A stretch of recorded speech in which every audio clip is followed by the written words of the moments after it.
Ik heb het van mijn vader en mijn moeder overgenomen. Ja, ik hoop van harte dat ik hier mijn oude dagen nog maar slijt en dat de kinderen doorgaan. Heb je daar vertrouwen in? Nee.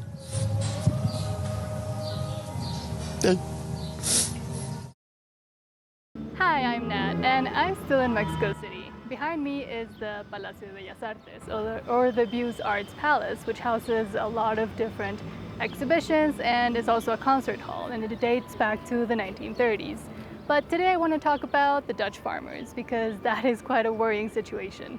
So the European Union has now decided to actually grant 1.3 or 4 billion euros to the Netherlands so they can start the buyout and buyback program, where they will be buying back all the lands from the Dutch farmers. Now, the farmers in the Netherlands are some of the highest producers of agriculture, and they also have a very high quality product. So why does the European Union and the Netherlands want to start buying out all their farmlands for... It's still not clear. They're saying that it is to cut nitrogen emissions. However, there's been more clarity coming out where people are starting to see that it might be to start implementing new buildings, new builds, and to use that land for maybe 15-minute cities or even a mega city. And this has all already been outlined in the World Economic Forum's plans. But now that the buyback is actually going to be happening, well, these farmers, they can't just go and start farming somewhere else.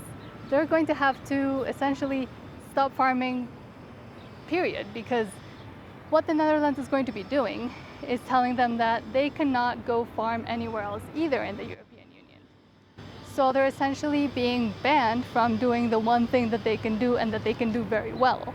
So again, I think we have to start asking ourselves, why are these things happening? And it's not just happening in the Netherlands, because we've also seen this in the United States, where Bill Gates owns basically all of the farmland in the United States, at least the very usable ones. So why are they taking over all the farms, especially dairy and meat producing farms, also pork producing farms? It's almost only the meat and dairy sections because they produce more nitrogen.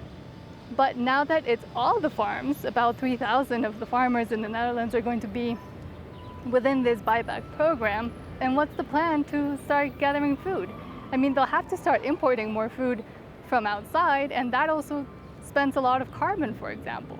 They've been protesting, and even though they did gain a little bit of leeway by having their main party now having a majority in the Senate, well, that wasn't enough to actually do anything for them, because again, the European Union has now accepted and allowed the 1.3 billion euros to go towards the buyback program for the Netherlands farms. So again, why are they doing this? And I do wish and send all the best of luck to the farmers, and keep on fighting, because it is, I think, one of the most important fights, to not lose all that land, all that potential, and your freedom and independence, that to do what you have to do. Because again, they're going to be completely banned from farming anywhere else in the European Union. And if they try to go farm, I don't know, maybe here in Mexico, well, they don't have the knowledge of how to do that. And again, they will probably also be banned from farming anywhere else. So this is just getting out of hand and insane. And I can't believe that it's been allowed to get to such a point. Do you remember the Dutch farmers? And do you remember their courageous protest last summer? Do you remember how they fought for our freedom? Well, I'm sorry to say it, but I have bad news for you.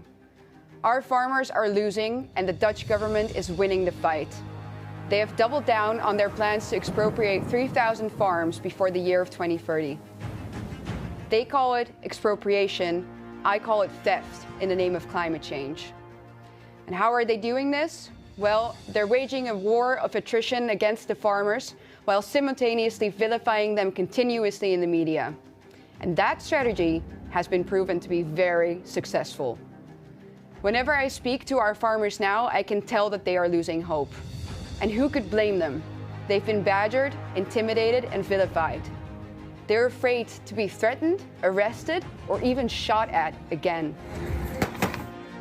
They are afraid that they have lost the support of the people. The same people they provide with food every single day. And that's why I'm reaching out to you right now, because I know that that is not true. Last year, the farmers gave us hope and courage, and now it is time we return the favor.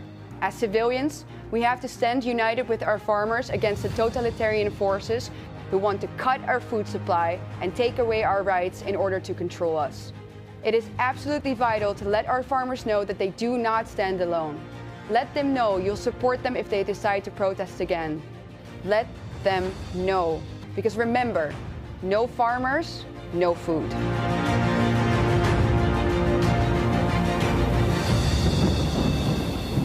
But anyways, I hope you have a great rest of your day, and I'll see you back in Mexico tomorrow.